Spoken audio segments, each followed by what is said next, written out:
I'm Kat. And I'm Hayley. And this is Night Classy, a tipsy night class teaching the odysseys and unexpected odysseys. Okay, I guess we did need to practice. I said we didn't. I was wrong. And this is Night Classy, a tipsy night class teaching the oddities and unexpected curiosities you never learned in school. Powered by a thirst for knowledge and boxed wine, we cover the most fascinating lessons in history, science, true crime, pop culture, and the paranormal. What are we drinking for this Learny Journey, Hayley? Well, I have a White Claw in hand because I'm trying to freaking party. What do you have? You are trying to party. I'm actually kind of jealous of your White Claw since it's not even 5 yet. There's two White Claws. I thought you brought them both for you because I said I wanted to drink wine. You did say that. There are plenty of White Claws, but I brought one for you. Oh, thank you. Maybe I'll switch to that then. Right now I have red wine out of my Show Me Your Kitties cup. And I have my glass ready. It says, because of virtual teaching from my wine glass. So thank God that's not a thing anymore. Both. Also, there's a little like crusty thing on it. So that's good. Then just a little amoeba. You could just drink from the opposite direction and then it won't touch the crusty bit. Yeah, just dodge it, you little crusty bit. Ew, it's like a little booger. Nice. It's brown. Who did the dishes? We could share my glass. Yeah, just go back and forth. I'll just slap the bag. Oh, there you go. I think just pour it straight into your mouth. Yeah. I'll suck it out like a little baby bottle. That's what I'm going to do. Why not? And you can see that happen live. Not live. But on YouTube, we do have our video recordings up. So yes, if you want to see us, get into it. That's where you can go. Our YouTube. Speaking of plugs, we fucked up. Yeah, we did do that. But what's new? I mean, truly, you guys should be used to it by now. We said the Patreon happy hour would be this Friday. We forgot that our friend Justin from What the Gays Say podcast is visiting that weekend, and we want to do fun things with him since he's coming from out of town. That doesn't include sitting in our living room. I mean, we're excited to talk to you all, but he can do that from his home. Yeah. With us. And then there'll be more people there, more screens anyway. Yes. So we're really in it for the numbers. We are. So we have to postpone that to the following Friday, March 11th. I'm sorry again that we gave you guys false information, but it will still be happening. From now on, it'll most likely be the first Friday of each month. Circumstances willing. Yes. But we do have a bonus episode for you coming. Justin's been hard at work, I hear. He has. For weeks, he's been texting, asking, what should I do? How long should it be? What should it be bulleted? All of this stuff. So shout out to you, Justin. I know you've been working very hard on your lesson, and I'm excited. I know I got a little spoiler. Cat's mad. I'm unspoiled for once. But yeah, he's going to come on and do a bonus substitute episode on Patreon for everybody. So we're excited for that. And we're excited. It's not going to be on Patreon. I thought you it was. Said we're releasing it for everybody. Oh, I thought you meant everybody on Patreon. No, I think we should put out for everyone. Everybody? Since, we're stepping away from the substitutes. I think what if he does a bad job? He's sorry, Justin. A great job. I'm kidding. I'm kidding. I just know he's nervous, and I wanted to make him more nervous. Oh my gosh, you're the worst. I'm going to tell him just for this episode, skip ahead 5 minutes, Justin. I'm just being rude. It's okay. But during the time we were supposed to have our cocktail hour, we're going on a ghostly bar crawl, so I'm excited for that. I'm so excited. Maybe we should dress up ghostly. As what? As ghosts. Just like, how do you dress up as a ghost? Like put a sheet on your face? Rent some Victorian costumes? I literally go hard. I have a full Victorian outfit saved in my Amazon cart for next Halloween because I want to be Claudia Severus. So I literally have a corset, a Victorian dress and blouse, all kinds of stuff. Oh my gosh. It's really expensive, so I don't know that I'm going to buy it, but it's in my wish list. How expensive is it? I don't know. Each thing is $20 or $30. It just adds up. Yeah. I'm sure if you started looking at thrift stores, you could pull something together. Yeah, maybe. Know. If I really dedicate myself to the cause. Some of the hair from the hair art I made you for your birthday was from a Marie Antoinette wig. Oh, wow. Yes. Do you still have the wig? I do. Still have the wig. Be Marie Antoinette? I'm not. It is very ratty now. Oh. But if we were going to be our alter egos, I could be Holly Sancha. Mm-hmm. And I'd probably just dress up like one of Meg Thee Stallion's concert outfits. That's how I see Holly Sancha. So just super sexy. I have to get fucking ripped first. I'm wearing like an ugly like collar to floor Victorian gown, and you look hot as fuck. That sounds fair. What is Alec? What is your alter ego? Ted Turbo? Ted Turbo, right? I feel like Ted Turbo is just Alec. That should have been your real name. Yeah, I see it. Maybe like with bleach blonde hair. Like ramen noodle blonde hair. Yeah. I mean, he already has curly hair. We could just bleach his hair. Yeah. That would be fun for us. And that's kind of in line with the original mistake is I was trying to talk about Brad Mondo, who does dye his hair, and I called him Ted Turbo. I love that so much. That's what Tommy calls him now, too. I forgot about Brad Mondo. I'm going to go home and watch all his videos again. Oh, my God. I watch him every night when I'm doing my skincare routine. It's the perfect, like, uplifting thing. Like, he's so positive and just background noise. Like, I just want to be in a good mood. He is. And I saw a picture with him and Dr. Mike. I don't know if you know who Dr. that Mike is. He's a doctor and like fitness influencer who also like does one of those YouTube videos that's like doctor responds to ER TV shows. Fun. Like he's one of those guys. And him and Dr. Mike were in a picture together. It was like on Brad Mondo's Instagram or something. And I was like, are they a thing? So Are like they? I don't know. I haven't found I don't know. I haven't found anything. I'm like, I don't know if they're friends or if Or they're just like YouTubers of a feather flock together. Yeah. So who knows? If anyone knows, let me know. Let me know. We're We're nosy.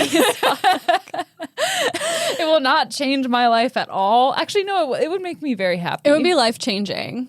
Yeah, actually, 100%. it would be. So please keep us posted, Brad. If you're listening, Dr. Mike, one of your number one fans. So at least I subscribe. My notes are long as fuck. Shall we want to get get into started? it? I Yeah. think we should. We breathalyzed. I literally, you guys, I have not drank all day, obviously, because it's not even 5 o'clock yet. And I took one sip of my wine, hit the breathalyzer, and I blew a .086. So Coming in hot. it does not work. Somebody's lying, and it's you. Yeah, what if I actually was drunk? I'm like, I swear, you guys, I haven't drank all day. So that's why you were thanking me profusely for driving us. Okay, it's all making sense. That's why I was going to make Alec come to our house from work and drive us back here. Do a complete circle. I blew a .010 after having like 25% of this White Claw. Yeah, so. you had drank more than me and blew way lower than me, so I don't know. I don't know what that says. I think the breathalyzer just like sniffs your breath, and since I had just taken a sip of wine, it's like, okay, she smells a lot like wine. Oh, that's fresh. Yeah, I think that's the case. But either way, I'm going first, and my mouth hurts, so I'm excited to get this still done hurts? with. Yeah, it's like very sore still. It's not even my jaws that sore. I think just from them like cranking my mouth open so wide, like my cheeks and lips are sore and like bruised, but Yeah. I still can't open my mouth very wide. Anyway, that's so fun. So today we are talking about the purest person to ever live. The only controversy listed on his Wikipedia page is his 1996 song, Amish Paradise, a parody of the song Gangsta's Paradise, which he produced allegedly without the hip-hop artist Coolio's blessing. But he'd even thought he'd gotten Coolio's permission through his record label, but Coolio claims he doesn't remember that happening, so I don't know who to believe here.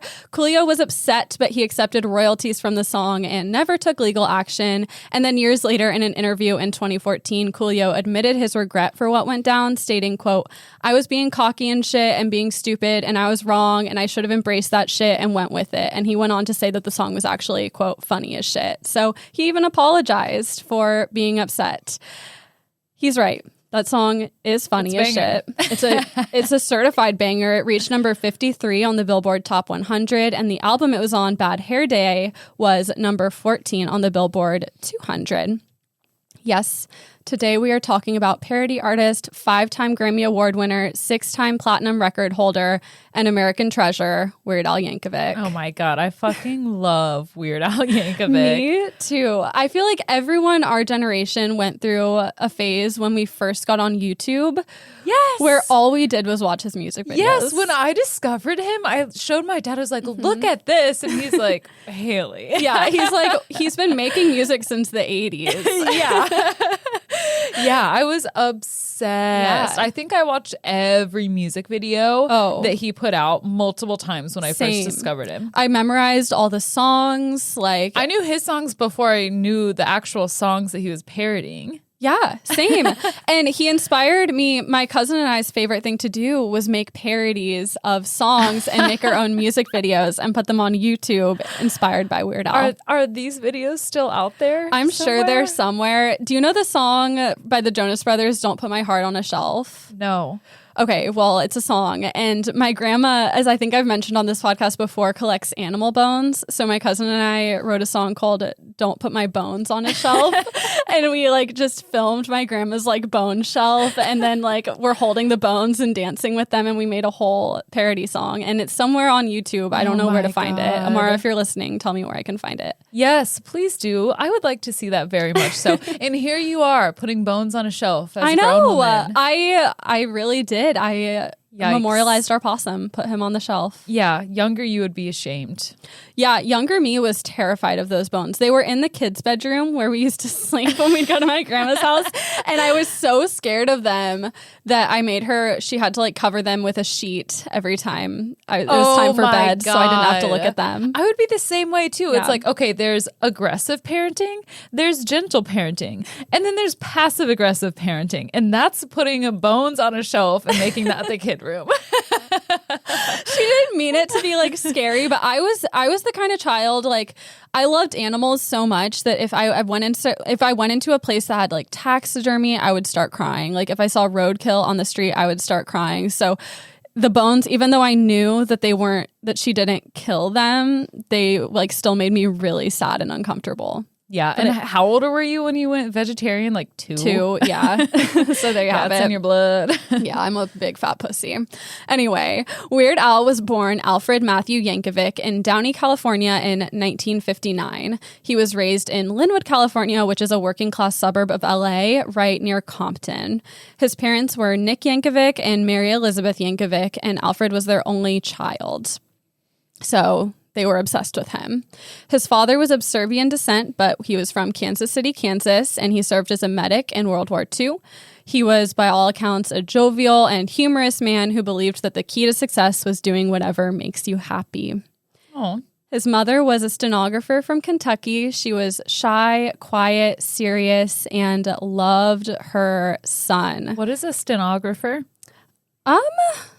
That was someone who would take notes in a courtroom. Thank you, because I did not know. They had that those little freaking machine weird where not you do cardboards. shorthand. Yeah, that's right. I think I knew that because Georgia Hardstark went to school for that or something. Okay. Anyway, his mom was obsessed with him. She would do anything to protect him. She was known for intercepting the mail to get the Sears catalog so she could scribble out any pictures she found inappropriate, like bikini and bra ads. Okay. Alfred was a very intelligent child. He started kindergarten a year early and then skipped the 2nd grade. So that made him 2 years younger than most of his classmates. Wow. And on top of that, he was like really small and scrawny for his age. So That's a tough life. it was tough life. Tough. Yeah. It made him a target for a lot of bullying. According to Weird Al, quote, "My classmates seemed to think I was some kind of rocket scientist, so I was labeled as a nerd early on." Which, fair enough. It's like, what do you get for being smart and getting to skip a literal whole grade, a whole year of education? Yeah. Most kids, I would assume, at least from the kids who were in my grade and skipped a grade, got picked on. Yeah, you get picked on, but then you get to be successful later in life, I guess, according to this story anyway. When Al was 6 years old, a salesperson stopped by the family's house selling music lessons. They offered guitar or accordion lessons, so his parents got to choose between those two things. They chose the accordion for him. Accordion or guitar or death. Those are your options. You can't not buy it. They chose accordion for their already super nerdy picked on kid instead of guitar, but it's fine. You have to know yourself and know your child that he's not going to be the one serenading That's the girls true. at the party. Yeah. He's the accordion type. Yeah. Quote, they figured there should be at least one more accordion playing Yankovic in the world. And they were referring to Frankie Yankovic, who is like a famous accordion player, but he's not related to the family or anything. Oh, okay. I thought you were going to be like, and they gave him a little sister. No. So that's why they chose it. And they also, quote, were convinced it would revolutionize rock, which is hilarious because it was the 60s. And so rock was really big and electric guitars were like the thing. So the fact that they thought an accordion was the way to go is pretty funny. Those are high hopes. He was like 6 years old. Yeah, he was very young. He had a lot of time to practice as his protective mother did not let him out much. He was not allowed to go to friends' houses or ride his bike around the neighborhood. He continued lessons for 3 years of high school and then continued playing on his own. Al was never interested in sports or social events, same, but was still active in extracurriculars. He regularly attended the National Forensic League sanctioned public speaking events, which is that?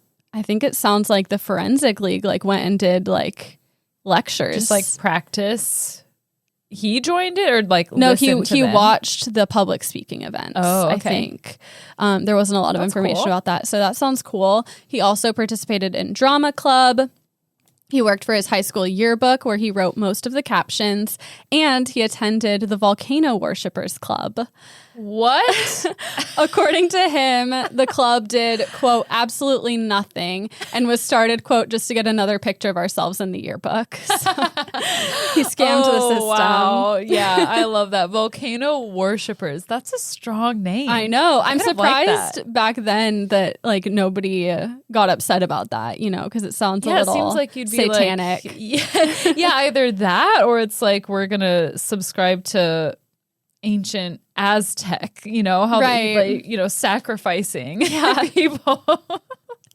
Yeah. And then, I mean, I guess he was in LA, so maybe they were a bit more progressive, but it was also like the 70s, I think, at this Yeah. point. So you'd think That's people where would be up in arms, but I guess The not. Satanic Panic was like popping off. I thought the Satanic Panic was the 80s. 70s and 80s. Okay. I mean, even the 90s a little bit. Yeah, that's true.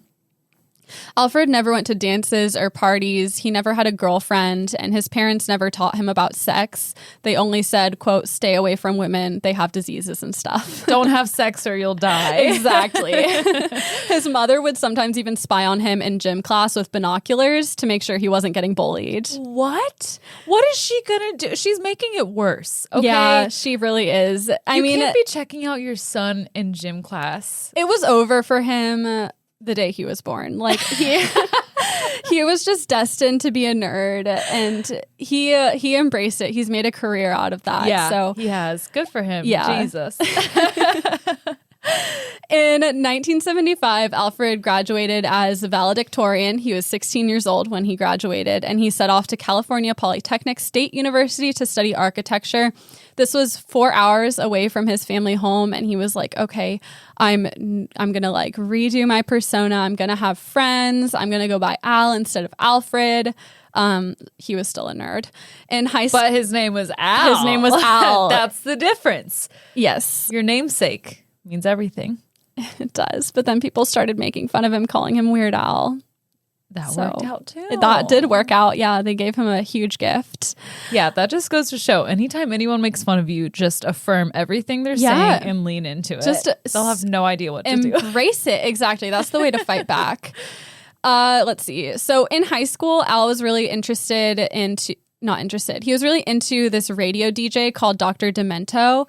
And Dr. Demento had originally just been a normal DJ playing like soft rock on the radio, but then that transitioned to a novelty comedy act, and he was kind of like a talk comedy radio DJ. Okay. Al's mom caught him listening to the show and found it inappropriate, so she banned him from listening to it. And gave him a big spanking. I don't think they were the type to spank their child, but it may be a metaphorical spanking. But Alfred kept listening in secret, and this was like, I think it sounds like this was his only act of rebellion as a youth. He was like a very good child, but he would sneak and listen to this radio show.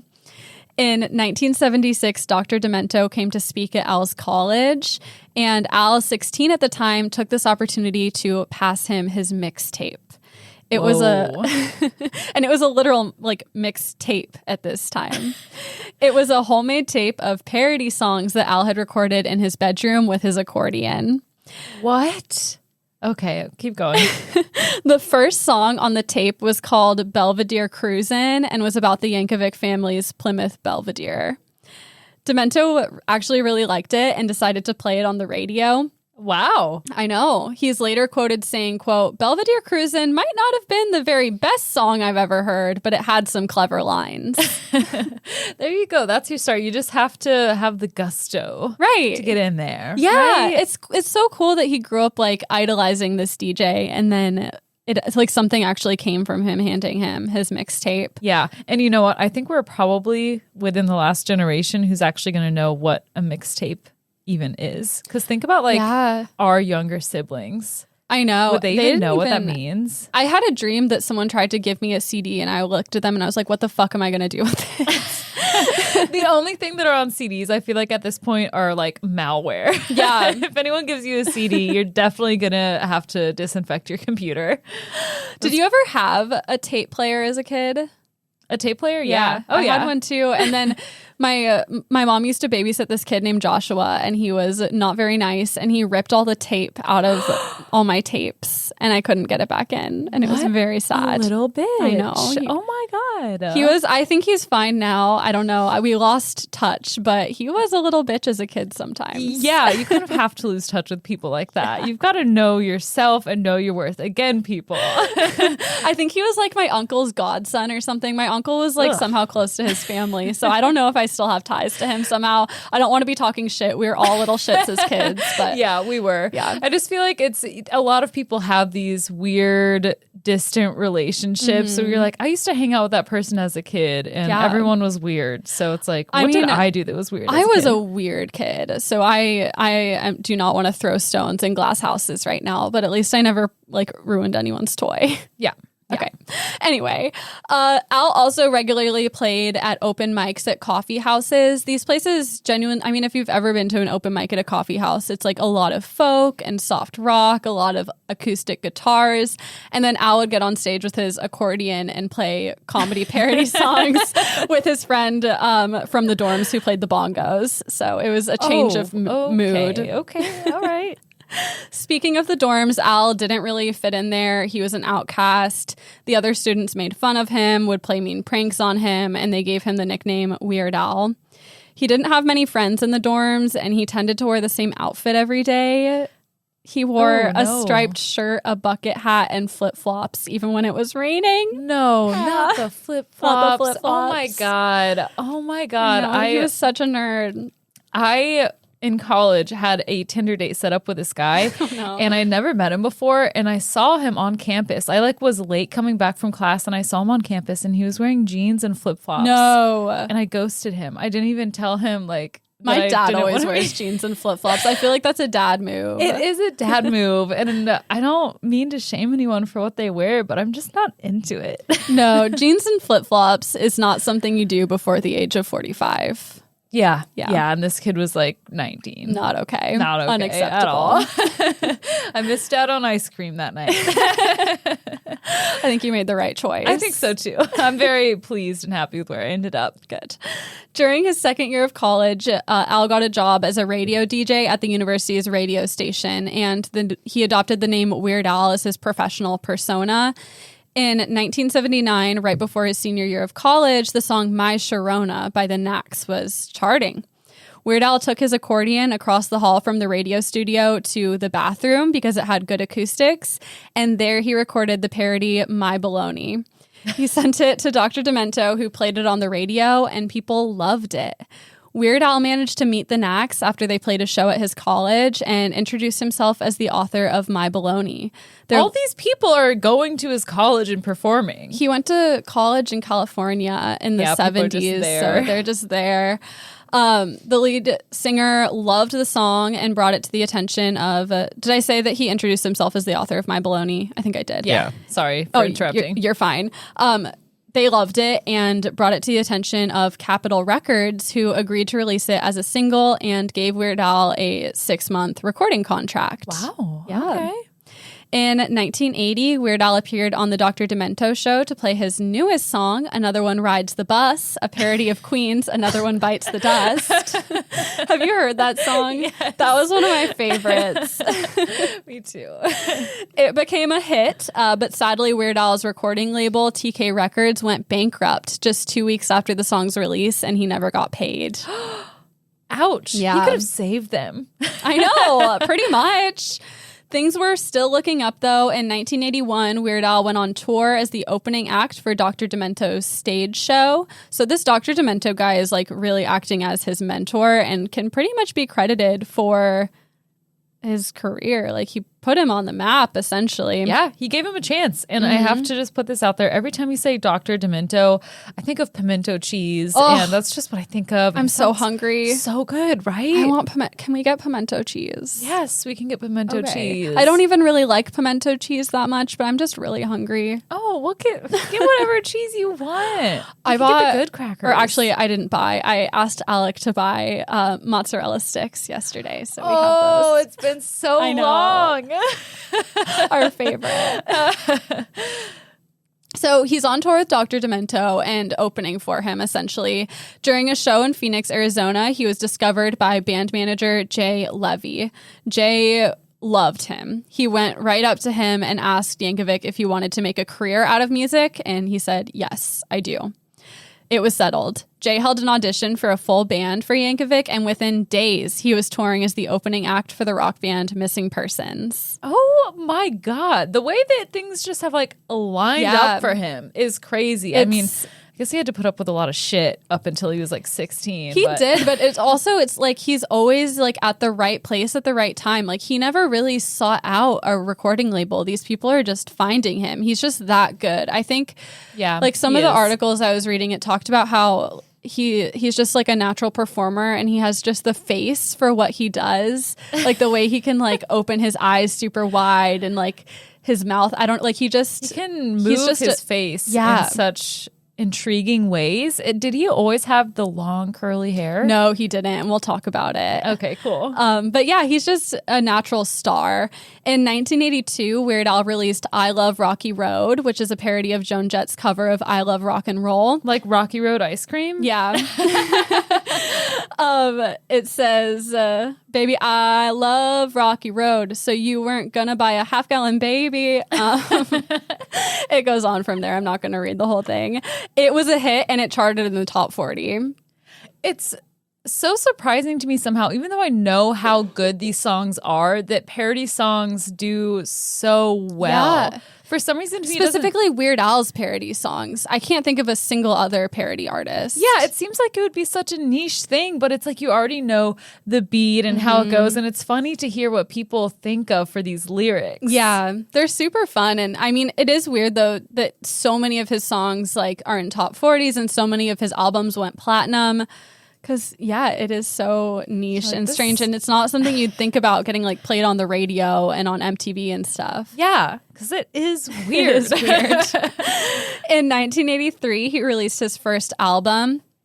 The song Ricky, which is a parody of Tony Basil's Mickey, was the single and was one of MTV's top 100 videos. So something that Weird Al was really good at was making music videos. And that's partly why he was able to rise to fame so quickly, is because he'd put out tons of these really quality music videos, and MTV was a thing. So that worked out. And then, and then when we switched from MTV to YouTube, like he did the same thing, just putting tons of videos on YouTube, which is why we watched so many of them. Yeah, that was right when YouTube was really becoming like a mainstream thing. Yeah.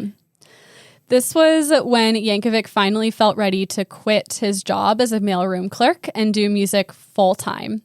In 1984, he released Eat It, a parody of Michael Jackson's Beat It, which reached number 12 on the Hot 100 and was number 12. Number 12. Yeah. I had no idea he was so, like, I knew he was successful, obviously, but I didn't know his songs were like quite so mainstream. Yeah, there's so many parody artists out. I remember in junior high listening to like one specific YouTuber, and they're all on YouTube, but it's like these songs right now, these parodies are not charting like this. No, you don't hear them on the radio. No, I think he's like the only person who's ever done this like really successfully, who's not, have like someone with a stand-up comedy act, Yeah. So let's see. So this was his highest charting single until White and Nerdy, which is a parody of Ridin' by Chamillionaire. And Chamillionaire loved this song so much that he at one time had it playing as on his official MySpace page. Oh my God. And he even stated in an interview, quote, he's actually rapping pretty good on it. It's crazy. I didn't know he could rap like that. It's really an honor when he does that. Weird Al's not going to do a parody of your song if you're not doing it big. Which is so true. That's true. And it's such an honor that Chamillionaire, love that name, had his song for his MySpace page. I felt like that, says a lot about a person. It does. And it's like a common trend that people who Weird Al parodies like love the song he makes for them. Chamillionaire even credited the parody for his own Grammy win. He said, quote, that parody was the reason I won a Grammy because it made the record so big, it was undeniable. It was so big overseas, people were telling me that they heard my version of Weird Al's song. That's something I would do, just being like ignorant on so many topics. Oh, you sing Ridin' Dirty? You mean like White and Nerdy? Yeah. A lot of artists agree that Weird Al parodying their work is an honor. Michael Jackson was a big Weird Al fan and allowed him to parody 2 of his songs. The band President of the United States of America loved his parody of their song Lump so much that they featured the last line of the parody song on one of their live recordings. In 1992, when Weird Al released Smells Like Nirvana, a parody of Nirvana's Smells Like Teen Spirit, Dave Grohl said it's a sign you've quote-unquote made it when Weird Al parodies your song. And when Yankovic first called Kurt Cobain asking to parody his song, Cobain paused and said, it's not going to be about food, is it? And Weird Al assured him that no, it's going to be about how no one can understand your lyrics. Can't he do the songs in a parody whether they say yes or no? Yeah, he can, but he does it to be nice. He asks everybody if he can. And we'll talk about that a little bit more later, but yeah, he asks everyone. That's why it was controversial with that thing about Amish Paradise, how the artist claimed he didn't get permission. So this same year he released Smells Like Nirvana, he became vegetarian after his girlfriend at the time gave him a copy of the book Diet for a New America, which he said, quote, made a very compelling argument for a strictly vegetarian diet. I almost said vegetarian. Same, but different. Same, but not really. He's still a vegetarian to this day, and he tries to eat mostly vegan. But according to him, quote, I occasionally cheat. If there's cheese pizza on the bus, I might sneak a piece, which is how I first broke my vegan diet as well. That cheese is so good. There's almost nothing better than cheese pizza. Oh, yeah. Tommy brought home some pizza from work on Friday, and I was like, I love you so much more now. And he also brought something up that made a lot of sense. He's like, people talk so badly about milk and drinking milk like it's so gross. And I was like, yeah, I do that. It's like kind of gross to me. But he's like, but they love cheese. Everyone loves cheese. It's the same thing. It's so true. I'm like, shut up. I feel like it's just easier to pretend that cheese is something else. It is. Yeah. And Alec makes fun of me because like I am disgusted by milk, which makes me disgusted by ice cream, and yet I eat tons of cheese. So, yeah, got to pick your battles. Conditional love. And she loves sour cream and cream cheese, which I feel like are very close to ice cream. The only thing is it's frozen. Yeah. Cream cheese grosses me out though. Like I have to eat it in a very specific way. Otherwise, did you ever in a school, you'd get the like cream cheese tubes in your lunch and kids would just to put on a bagel and kids would just like eat it straight out of the tube. Oh, no. And that has scarred me from cream cheese. Yeah, I didn't like cream cheese until I was in college and I started eating bagels. But sour cream, Sour cream is my true love. I don't understand why sour cream is so good. Neither do I. But it is. And sometimes I'll substitute it with like Greek yogurt if we don't have any sour cream. And I'm like, how am I substituting this for sour cream and then eating a bowl of it for breakfast? Like, it doesn't make sense. May as well just eat a bowl of sour cream. I think I might. I think I'm almost there.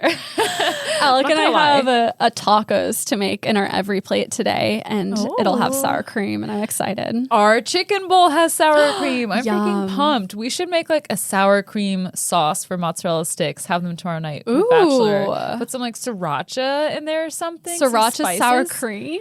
Yeah, I think it could be good. Okay, I'm down to try it. it. I have a big tub of sour cream in our fridge. We should put out a freaking night classy recipe book. And it's just all sour All cream. sour cream based. Put the sour cream in a bowl and use a spoon to deliver it to your mouth. Sour creams are us. Yeah. In 1996, Weird Al released the album Bad Hair Day, with the headline track being Amish Paradise. In that was a weird random bullet point I had there. In 1998, Weird Al had LASIK. He debuted his Wait, what year? 1998. Whoa, that seems so long ago for LASIK. I know. I thought LASIK was like in the 2010s. Oh, no. But it is a long time ago, and it like just goes to show you how long his career is. So he used to wear like these big glasses, and then he had LASIK and debuted his new look in 1999. So now he no longer had the glasses, and also he had kind of an afro, like he had big curly short hair for the longest time and a mustache and the glasses. That was like his signature look. And then in 1999, he had grown his hair out long, like you know it now, and he'd shaved his face and ditched the glasses. So he had a completely new look. Transformation. Major transformation. I wonder what his curly hair routine is. He has very nice curls. Yes, so he does. I would like he to. He must. I think he's a curly girl. He must be. Curly boy. I mean, the only way to get hair like that is to be a curly girl. Yeah, you have to be diligent as fuck. So, I mean, with anytime an artist has a big change, people are kind of shook up by it. Ugh. Yeah, and people kind of responded like, what the fuck? Like, they're jarred. But Weird Al said, quote, if Madonna's allowed to reinvent herself every 15 minutes, I should be good for a change once every 20 years.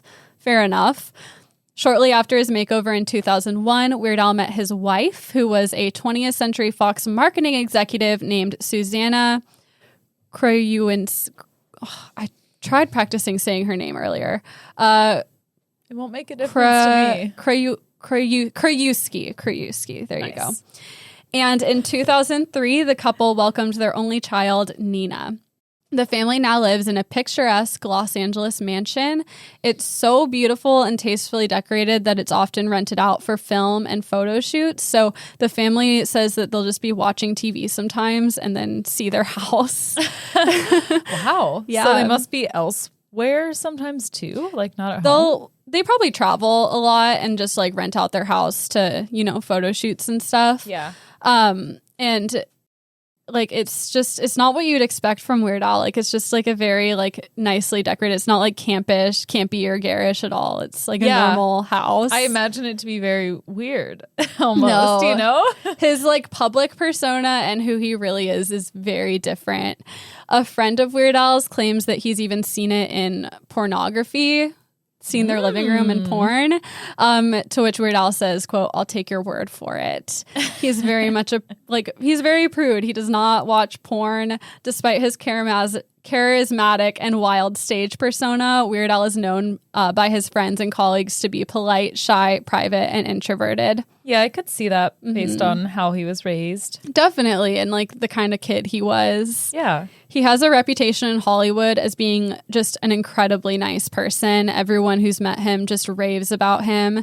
Andy Samberg, my celebrity crush after Pete Davidson, says of him, quote, he is the nicest person you will ever meet. Exactly what you're dreaming he'll be like. Wow, that's so heartwarming. It truly is. You hear about all these celebrities that are just so out of touch and rude. Yeah, I know. And I started this research because Alec and I were talking. I'm like, who seems like they've never done anything wrong? is Weird Al. And then I was so pleased to do this research and find like nothing bad about him. I was like, okay, we're right. He is fantastic. He is a Christian and he's very straight-laced. He never includes any profanity or references to alcohol or drugs in his music. He also doesn't swear in his personal life, like literally ever. His wife will be like, come on, like it's just us, like just say a bad word, and he won't do it. Oh my God, that's like Tommy. He said, what the hell today? And I was like, what the hell? What the hell? Yeah, that's true. I don't know if I've ever heard Tommy swear besides maybe his stand-up sets. Yeah. His stand-up is like, he has a stage persona. He's like rated R. Yeah. Yeah, but in actual real life, he doesn't cuss. No, not really. He's very like mild-mannered. I can't imagine him getting like angry and yelling a curse word. No. He's a little nice boy. He is a nice boy. And so, like I said, this no swearing is also in his personal life. Whenever he's given a script with bad words, he politely asks that it be revised. Mm-hmm. So he won't even do it in his own set. In 2004, Yankovic's parents were discovered dead in their home by accidental carbon monoxide poisoning by their fireplace. Shit. I know. And Weird Al was supposed to perform a concert that night and decided not to cancel the show. He said, quote, since my music has helped my fans through tough times, maybe it'll work for me as well. It would at least give me a break from sobbing all the time. Jesus. So you just gave really me sad. like 4 waves of goosebumps. I know. But I feel like it just goes to show the kind of person he is, that he didn't want to disappoint his fans and that it gives him like peace to be performing. Weird Al, will you adopt me? I know, right? Nina can have 2 extra sisters. It'll be fine. He also continued with the tour after that show. He said, quote, if I didn't have anything to distract me, I probably would have spiraled into a deeper depression. For a couple of hours each night, I could go on stage and put on a big fake smile on my face and pretend that everything was just okay. So that breaks my heart. It's so sad. In 2006, Weird Al released his album Straight Outta Linwood, which featured White and Nerdy and became his first Hot 100 single. Canadian Idiot, a parody of Green Day's American Idiot, also charted on the Hot 100. And in 2011, Weird Al reached out to Lady Gaga's team asking if he could parody her song Born This Way. Side note, just going back to what you said earlier, Weird Al's parody music is protected under the fair use provision of U.S. copyright law. So legally, he doesn't have to get permission from the artist, but he always does out of moral principle. He says, quote, I don't want to hurt anybody's feelings. I don't want to be embroiled in nastiness. That's not how I want to live my life. I like everybody to be in on the joke and be happy for my success. So Gaga's manager said no, but they didn't ask Gaga. He called them. They said no. And so a lot of times what he'll do when an artist doesn't give him permission is just release the song that he wrote online and not make any money from it. He just puts it out instead of releasing it commercially. Oh, okay. And so Gaga saw this song online and she loved it. It's called Perform This Way. And it's just like about what an amazing performer Lady Gaga is. And she's also a big Weird Al fan. So she saw this and she's like, no, you have permission. Like, go ahead and release this as you wanted to. Lady Gaga. Me too. And Weird Al donated all the proceeds from that song to the Human Rights Campaign in the spirit of the original message of the song. So I've never they're both even heard just it. Gems of people. Yeah, I know, me either. Are. I'll have to look it up. Yeah. Sometimes Weird Al will even ask artists directly, like face-to-face, if he can parody their songs. He approached Iggy Azalea backstage after her concert to ask about parodying her song Fancy. He says only about 2 to 3% of artists tell him no. So was she one of them? You know, I think so, because the article didn't mention what his parody was. So that maybe seems like such a dumb decision to say no. Yeah, and I don't want to like put Iggy Azalea on blast because I don't know for sure. But yeah, some people say no, and we'll talk about who has said no right now. Hasn't Avril Lavigne said no? I didn't see her name come up, but Prince is one who said no, and that makes sense to me. Prince is like a very serious person. Yankovic really, really wanted to write a parody of Purple Rain called Yellow Snow.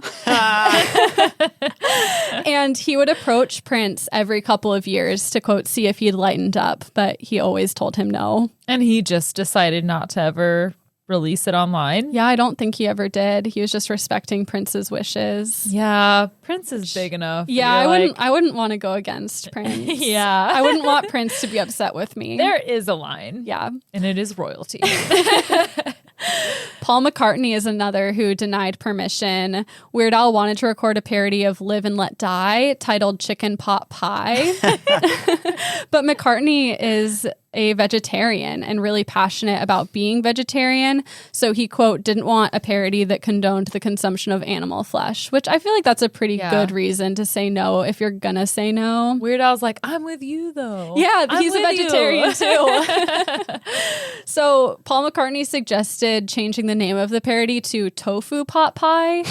Just doesn't hit the same. No, not at all. And also that's an issue because the chorus featured chicken noises like bok, bok, bok. So it didn't work. Don't eat chicken. Yeah. Tofu doesn't make noise. Eminem is another one who's denied permission because he feared it would hurt his image, which, like, get over it, in my opinion. Yeah. That's a dumb reason. So Weird Al released his last official album called Mandatory Fun in 2014, which became the #1 debut album on the Billboard charts the week of its release. And he still continues to release music. He doesn't release full albums, but he'll release a song every now and then or collaborate with an artist. Most recently in 2020, he collaborated with Portugal the Man on their single Who's Gonna Stop Me, which was released to benefit Indigenous Peoples Day. And Weird Al doesn't just do parodies. He has lots of original comedy songs and also does remixes of people's songs and does original polka music and polka remixes.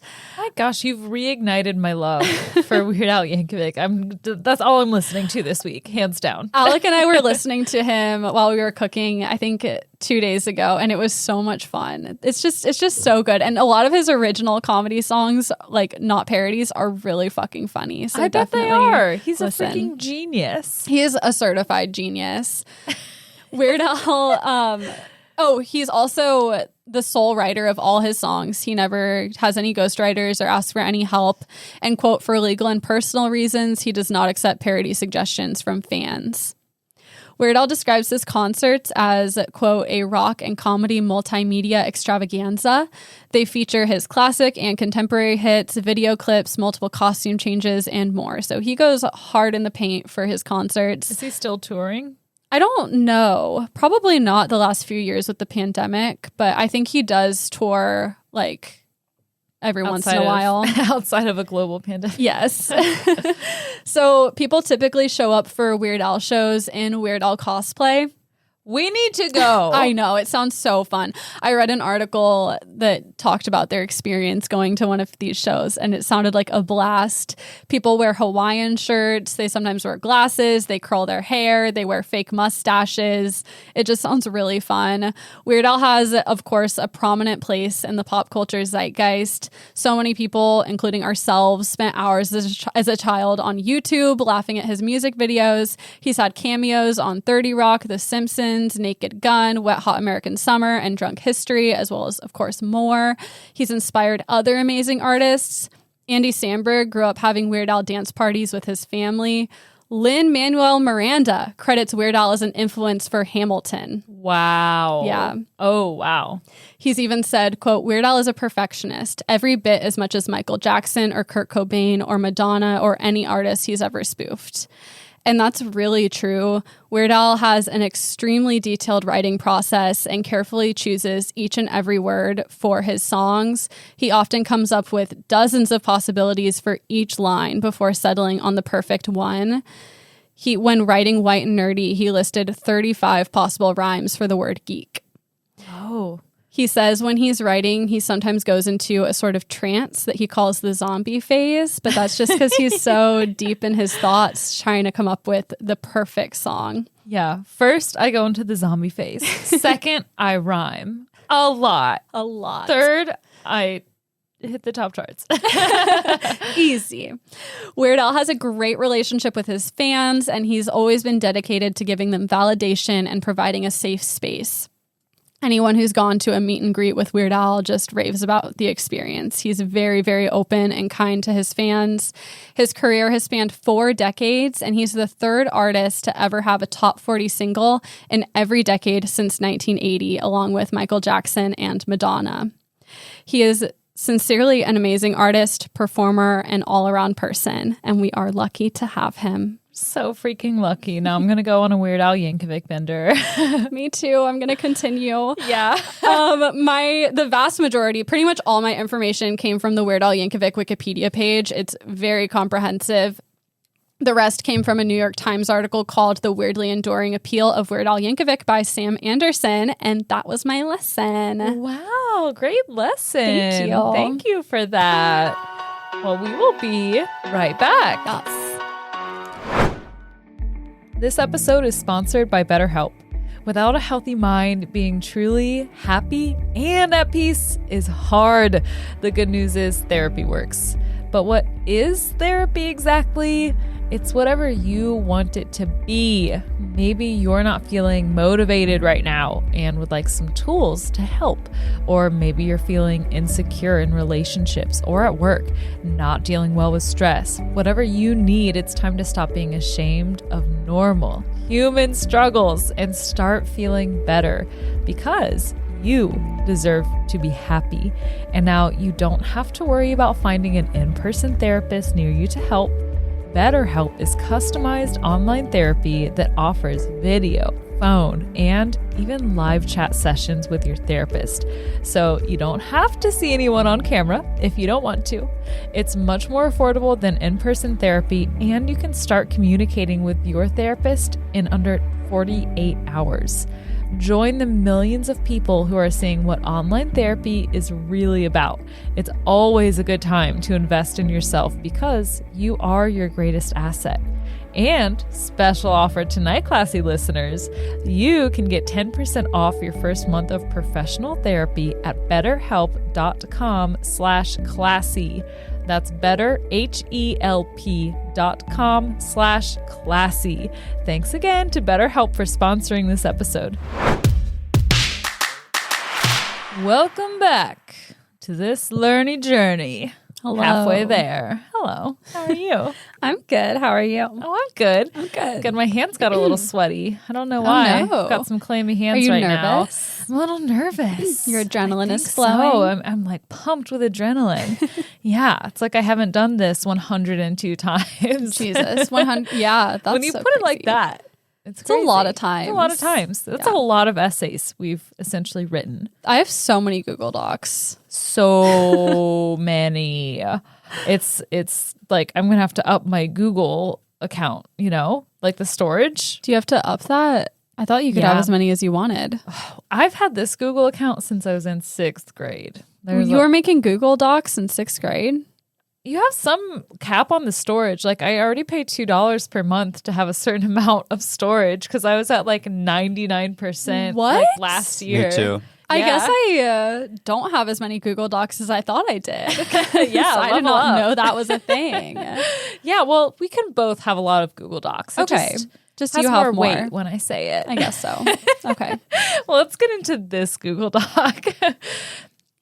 In early 2005, the CIA came up with an idea and secretly began the production of a custom-made Osama bin Laden action figure.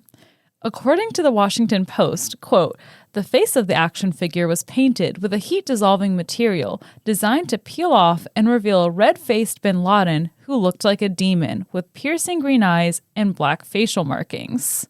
What? Yep. And there's pictures. The code name for the bin Laden action figure was Devil Eyes. And they were going to sell this to people?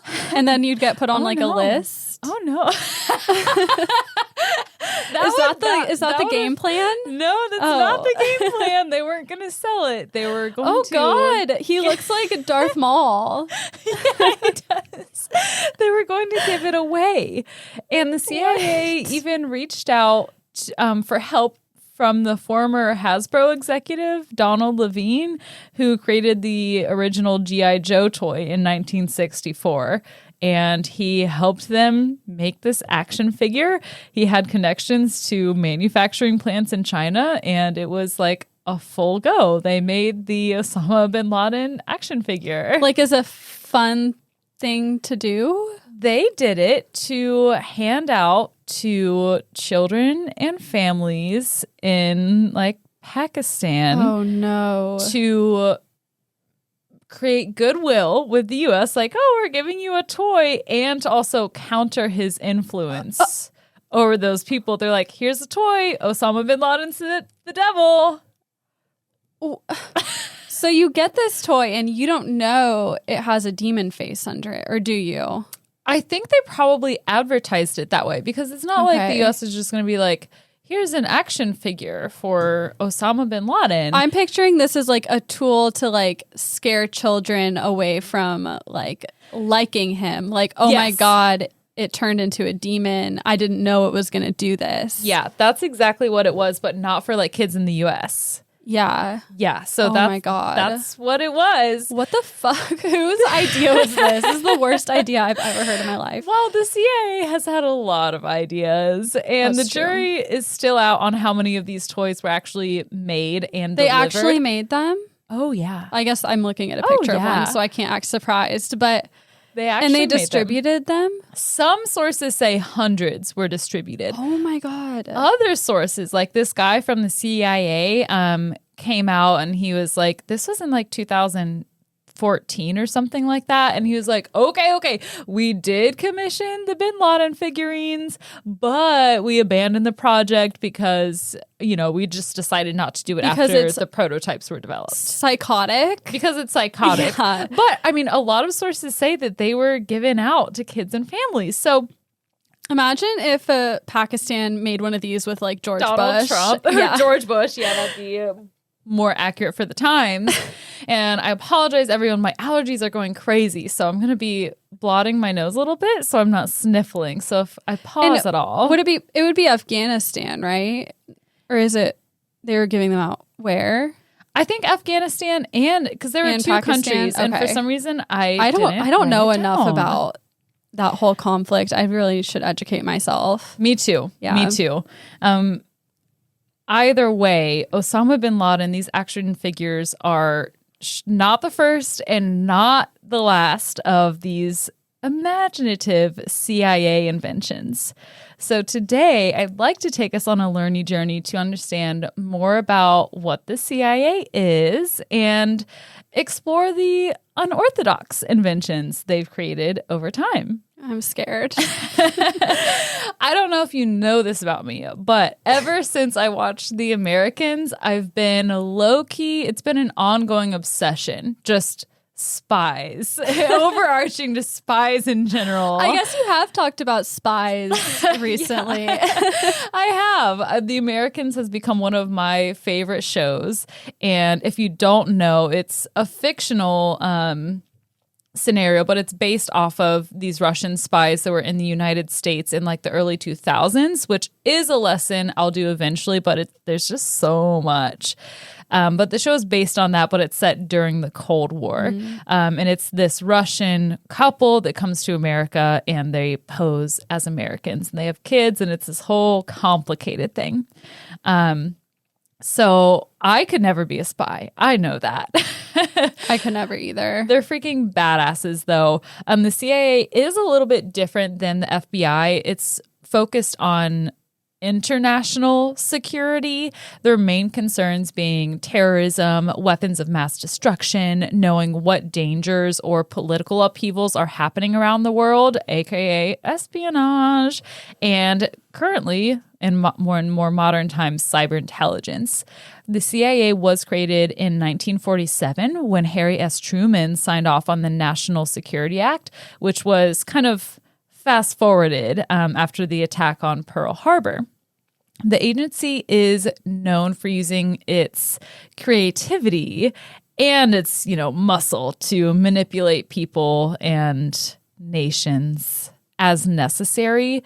The exact number of people who work for the CIA has never been disclosed to the public, but they do tend to release documents that were once classified, years and years down the line. You can go to their archives and read all kinds of shit.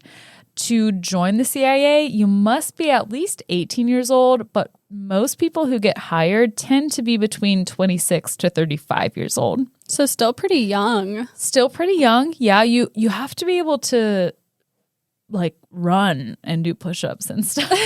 Like you have to be even fit. for like a desk job at the CIA, or just to be like an agent. To be an agent, I would assume that they're going to bring in people of all ages if you have the qualifications.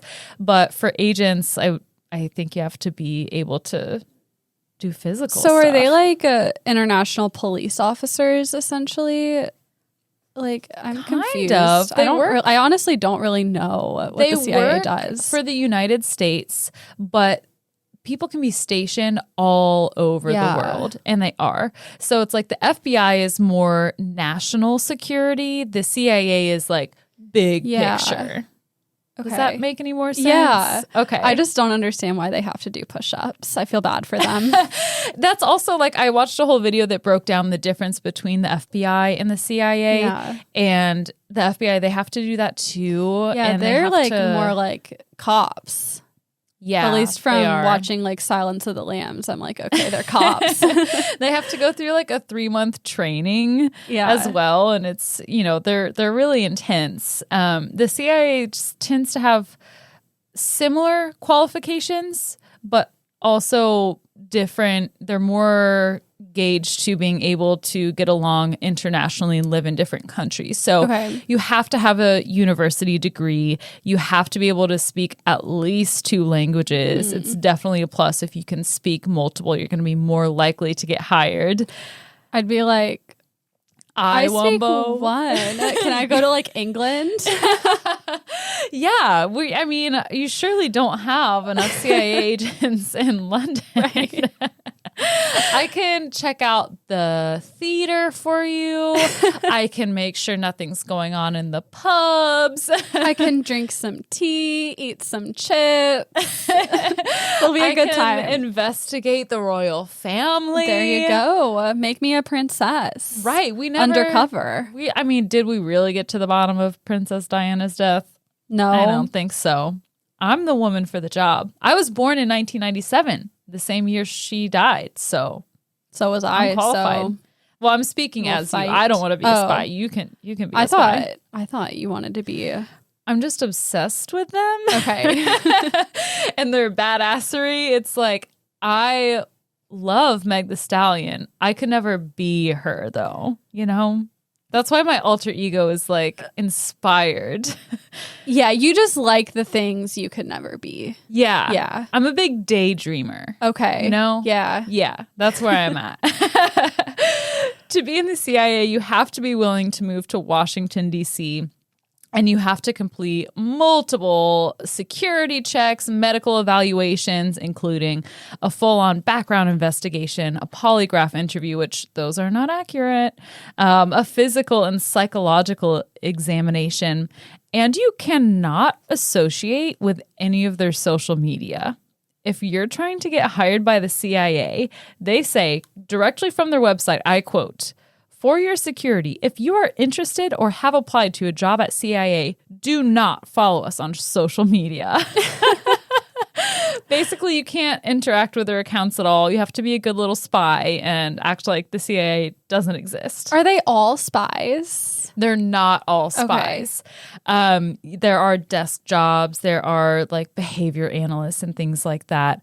There are people who are like spy support, and we'll talk about that a little bit. But they're not all spies. Okay. But I feel like that's what people think of when you think CIA.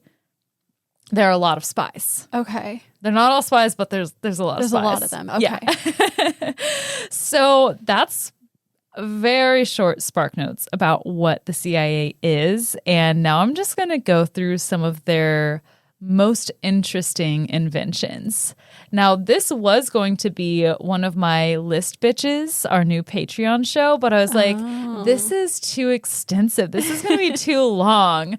We'll make it a whole lesson. Yes. So the first one, a CIA project, it was launched in the 1960s, and they wanted to use cats to spy on Soviet agencies.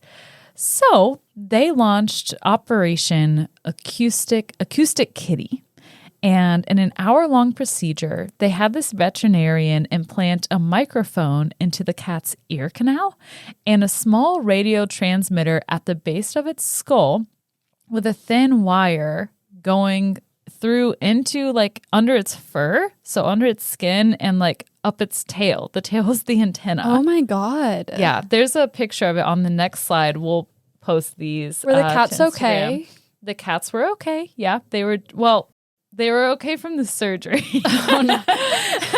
Yeah, no one's going to let like a random wild cat run around their office. Well, the thing is that most spying doesn't happen in the office. Okay. You know? So It's they were like- just releasing street cats and hoping Yeah. that they would hear something. Yeah. They wanted the cat to be able to record and transmit sounds from wherever it was. So they would just release it. The CIA, they tested it by initially having an eavesdrop on two men in this park. And one major issue and oversight with this whole plan was that cats aren't dogs. You can't train cats. No. Cats are going to do whatever the fuck they want to do. And they don't like hang around people. Yeah. Typically, unless it's very well socialized, it's just gonna like run around in the wild. And if they didn't get a wild cat to do this, I know if my indoor cat, Safety, was outside, like he's scared when he goes outside. Unless he's around his friends, then he wants to be out there with Ghost and Ernie. Yeah. Otherwise, like Safety would die in like 20 minutes being outside. So that is what happened. They released the cat nearby the men in the park, and it immediately was hit and killed by a taxi. Oh, no. Like immediately out of the carrier. I mean, yeah, that's why you don't let your cat go outside. Yeah, they're not. The only thing they're missing out on if you just keep them inside is death. Death and bugs and... Ghosty would argue with you on that one. He's so desperate to get outside every day. Well, that's Every how morning he grew up. cries. He does. He's very vocal Yeah. about wanting to be an outdoor cat, Yeah. but he's better off inside. I He don't just want doesn't him to know it. die. I don't want him to die either. Maybe he is a spy. Who do you think is For spying on who? us? I don't know. A rival podcast? You got him before the podcast even started. They knew. They knew. They had their said, eye on me. I know. Had their spy on These me. girls are gonna be like all these other girls and start a podcast. I mean, it was a fair assumption for anyone, really. maybe the people who sent Ghost started the pandemic because they're like, oh shit, they never do the podcast at home. They need to do the podcast at home. What can we do? Start a pandemic. Boom. I mean, I think you solved it. Whoever's out there listening to this right now, if you are using Ghosty to spy on us, I'm flattered. Yeah, honestly, I don't care. I don't do anything interesting enough at home It's a to warrant conspiracy. spying. It's a lot of Weird Al Yankovic going on at home. Yes, Weird Al Yankovic dance parties with my lover, Andy Samberg. Oh, okay. So that cat died. Most sources say that was the case, that this cat died. But then again, in the 2000s, a former director at the CIA said that it wasn't the case. They abandoned this mission. By the way, it cost $20 million. Who knows Cats how or aren't why? cheap. I mean... Just kidding. Yes, they were, are. Were they feeding them special like food? Did they get a bunch of I cats? mean, they were and, like implanting spy equipment into their bodies. That must have been expensive. yeah, I guess. But yeah, so. and they're feeding them like They probably had to pay off their- farmer's pet or whatever it's called, like that fancy meal kit for pets. They probably had to pay off the veterinarian to perform this surgery. He's like, this is against all ethical codes. I pledged an oath as a veterinarian. Protect and serve. So the OG acoustic kitty never came into harm's way, wink, wink, according to that CIA director. he said that they simply removed the equipment, re-sewed up the cat, and it lived a long, happy life. I'm sure. Yeah. Whose cat was it? The CIA's. They just have a cat. It could have been Ghosty. They just got a random That's cat why off he the street. acts so traumatized. It probably was Ghosty. Yeah, he's like, I could have been a spy, you bitch. I'd be mad too. Yeah. I'd be mad too. Okay, the next one I have is the pigeon camera. This one is really simple. There's a picture of it too. It worked much better than the acoustic kitty though. It's self-explanatory. And it basically just looks like the pigeon is wearing a backpack backwards. It's very cute. Once the agent released the pigeon, and pigeons and birds like that can be trained to go from one place to another. So they would release the pigeon, the camera would be either activated or it would set off and start taking pictures after a delay. Oh, so it was a live pigeon? It was a live pigeon. Oh. Yeah. I was imagining a taxidermied pigeon that they'd put in a tree and add a camera on it and no one would suspect. There's taxidermy in this lesson. Okay. Don't you worry. Good. So the pigeon would fly over the target and it would get these still images at set intervals. And it was a really easy way for them to get away with taking these pictures because there are so many fucking pigeons. Yeah. They just blend it in. All of the pigeon pictures are still classified. So who knows what they captured with them. But Aliens. Yeah, the CIA actually did release all those articles and stuff. Basically, Aliens are real. it's real. It's real. Is it. Now I'm going to go into one of my favorite things that the CIA has worked on and invented were disguises. I was really surprised at how much the CIA did use disguises because it seems like something just that you see in spy movies or TV shows. But these next couple ones are a lot of disguise work. I guess not all of them, but a few of them are. These are specifically, though, Cold War spy gadgets. So the first one being the SRR 100. It's really just an inner ear listening device with some transmitters. The funny thing to me was that the earpiece was commercially available at the time, but the CIA just bought it and gave it a little spice. They molded it to the agent's ears and created a fake inner ear for them to wear over it so that wherever the agent was, they could take all that information in and transmit it to the surveillance team that was listening, on the other side of the wall or... So they were wearing a recording device in their ear, and then they had a fake ear that they put over it to hide it. A fake inner ear, yeah. So it's it was kind of like a, what's it called? Like a hearing aid? Like a hearing aid, yeah. But it was like a mold over it. So it's not your whole ear, but just within the ear. Okay, so it's disguising it in your ear. Yeah, Did it look like they had a huge ear? No, it didn't go over the ear at all. It was very discreet. Inside it, yeah. So just if you were to stick your finger over your ear to plug your ears or something, that's what it would cover. It's or you could just have long hair. You could do that, but you don't want to risk it. I guess. But if you're being searched, I feel like it might be hard to miss unless it really is deep in your ear. Oh, we'll get into searching and finding and not finding things. Oh, okay, yes. good. This one is definitely more simple. It included this necklace type thing that had the receiver and all of that, and it was tuned to KGB frequencies. So they figured if the CIA agents had surveillance following them and they were tuned into these frequencies, they would be able to tell the agents based on what they were hearing on these frequencies from the KGB if they were being followed or not. So if the CIA agent is walking down the street and they turn onto Main Street, we'll say, and the frequency tells them going right on Main Street, they're like, okay, we're definitely being followed. And the woman who went through all of these in this video, I love so much, Jonah Mendez. She worked for the CIA for a long time. She was like, it wasn't perfect, but it gave them a good sense if they were being watched or not. And if you're being watched, you just didn't work that day. You just acted like a normal civilian in Moscow. I wonder if they wake up every day and they're like, I hope I'm being watched so I can just like go to the grocery store and vacuum my apartment. That would be me. I'd be like, I need a self-care day so bad. Let me just get a facial. Yeah, just like purposely get yourself caught. Do something really sus. Catch a bunch of pigeons on your balcony. I'm sure it had to be a relief some days where you're like, okay, I can relax from the pressures of being a fucking spy. espionage. Yeah. There are also self-automated masks, and there is a picture on the next slide, Alec. If you can't see the slides, just think of the Scooby-Doo villains where they rip off their mask, their face at the end of the show.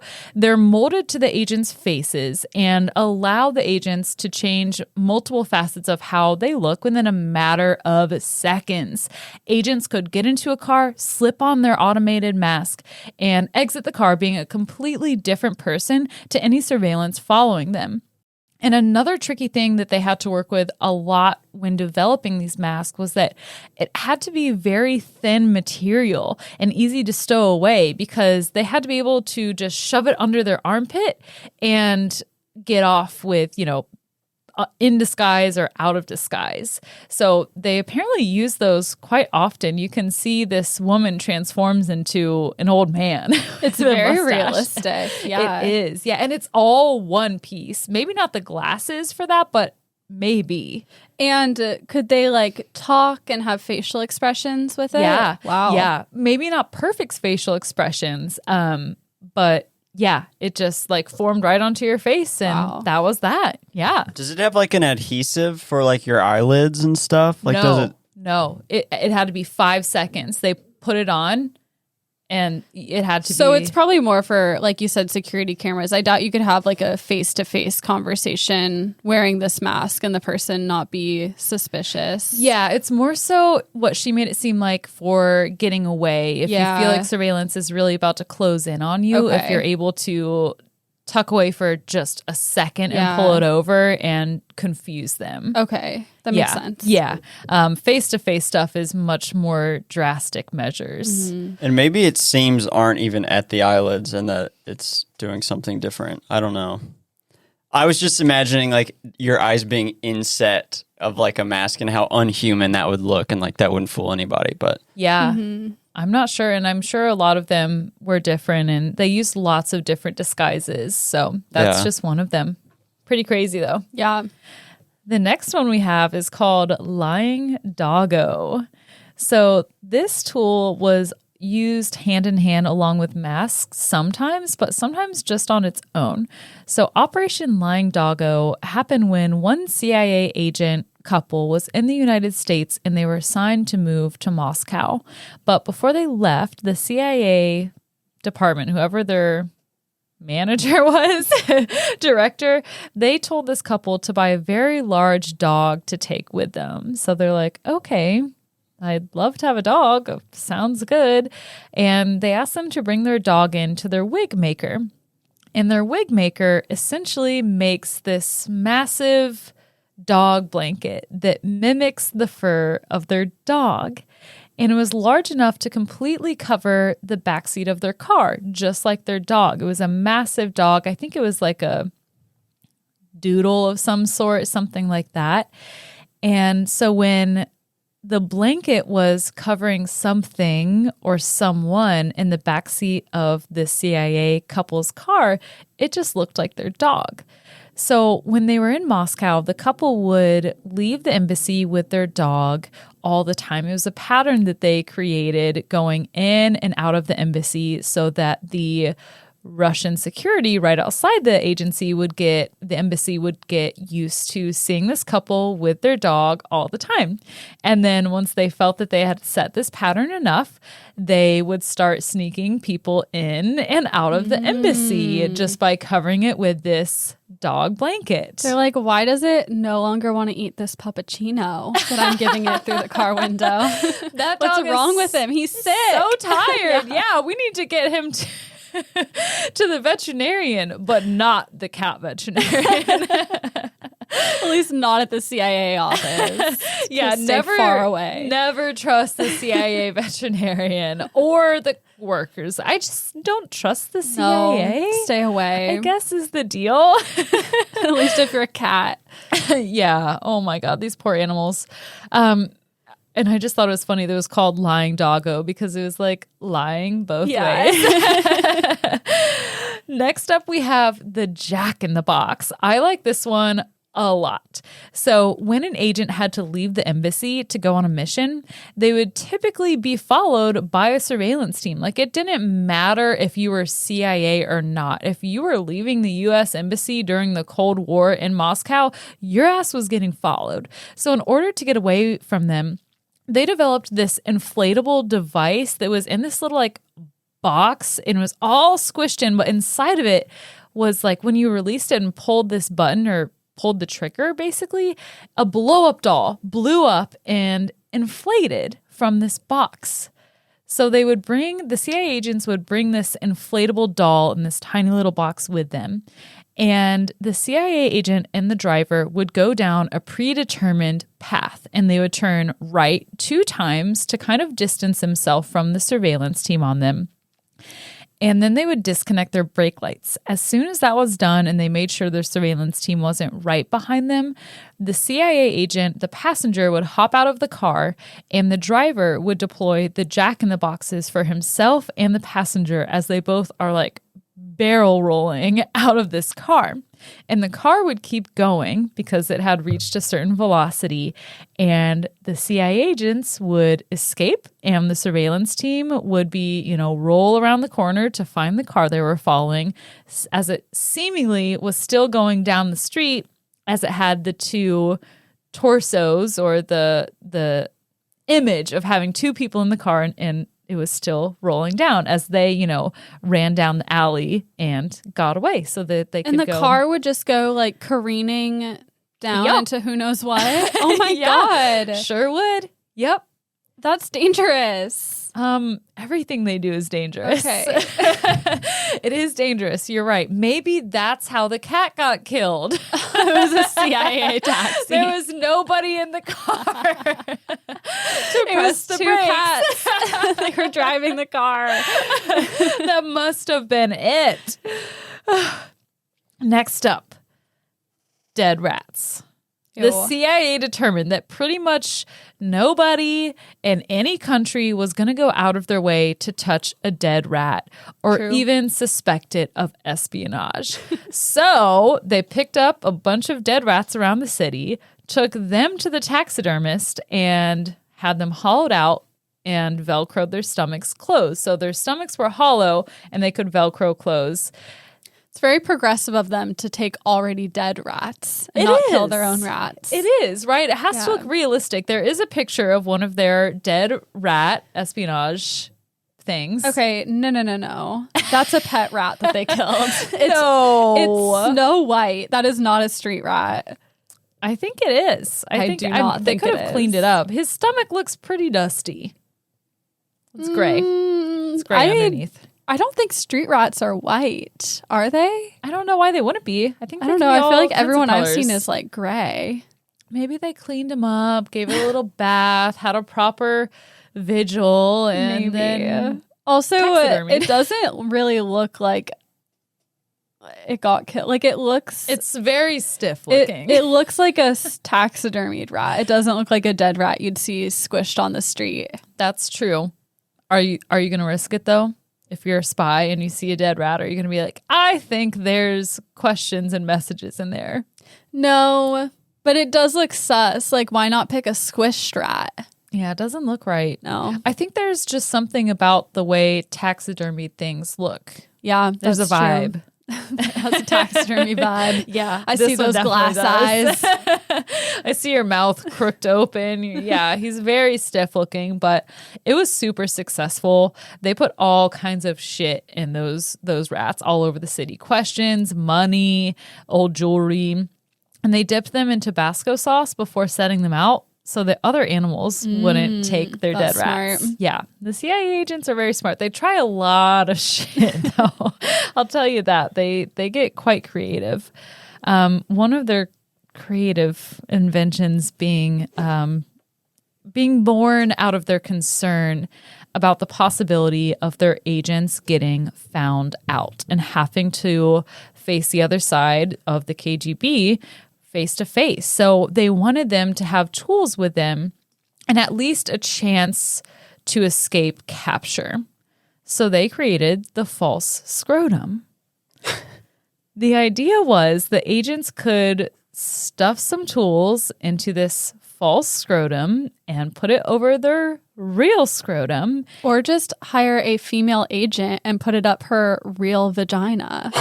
Well, they did use female agents quite a lot because sexism, people were like, surely females can't be spies. So they went under the radar a lot more. But there were male spies too. So they created the false scrotum. And the idea was that it would look totally normal if you're captured and subject to a strip search. So if you want to see the false scrotum, complete with... Oh, I didn't realize a scrotum was the balls. I was picturing a penis.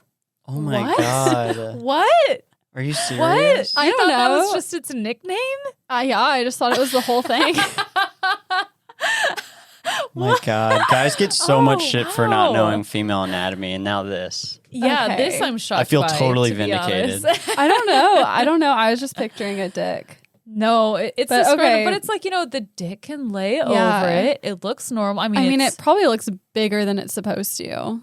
But then yeah. they just assume you have Look at that testicular freaking cancer. thing that they stick in there. Yeah, Yeah. they're like, sir, we are going to let you go. You do have testicular Yeah, you cancer. should go to a doctor. Go get that checked out and then come back and see us. I like that it's like human head hair that's coming out of this. Yeah, it should be way more coarse, I feel like. Yeah, Yeah, and shorter. It's but like very long, wispy hair. it is gray and white, so maybe when you get older, it gets like that. Yeah, but I mean, we're talking like maybe 3-4 inch hairs here. Yeah, they're like, just Yeah. shave your balls, dude. The fuck? Maybe it's better. Maybe they only give guys with like a really big bush the false scrotums. Yeah, the bush probably helps hide it. I would say so. Or guys who are well endowed, Yeah. it just flops right over. You can't even tell. Suck to get rejected for this mission. I'm sorry, sir, but you just don't have the length. You can't. You need to buy a bigger truck. So I can't imagine that they use this often, but it was a thing. They also had a rectal toolkit. There's a picture. It looks like a vibrator, kind of. It goes up your butt. It goes up your butt. Yeah. What's inside of it? It looks like knives. A bunch of little tools. Oh. Yeah. The outside, they made sure that it was extremely well made and super smooth. It had a variety of tools that could be used in case of emergency. So typically what the KGB did was once they captured you, they make you strip down naked. But I don't think they were looking up your butt or in your scrotum. So They should have. Now they Obviously. probably do. yeah. Now that they this know. information has been released. All these Russian spies listening right now are like, "Oh, okay, now I'm going to catch so many more people." And the last CIA invention for today is the cyanide pill. Classic. A lot of them were hidden places, like in necklace charms or in pins, also in glasses. And I have a little anecdotal story to this. The agent could bite down on the earpiece if they encountered desperate times. It was definitely for people who decided to do that. It was a better alternative option to being tortured by the KGB.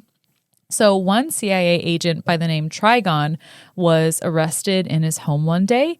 The KGB had all the evidence they needed and he was fucked. He was in big trouble. So they made him strip down naked. And before they took him away, he was like, okay, I'll go with you. I'll even write down my confession so that you have it all right here. I'm going to cooperate. And they're like, okay, here's a paper, here's a pen. And he's like, no, I want to do it with like one last time, like my special pen. My special cyanide pen. Yeah. It's the one that's marked, do not eat. Do not bite down on the cap.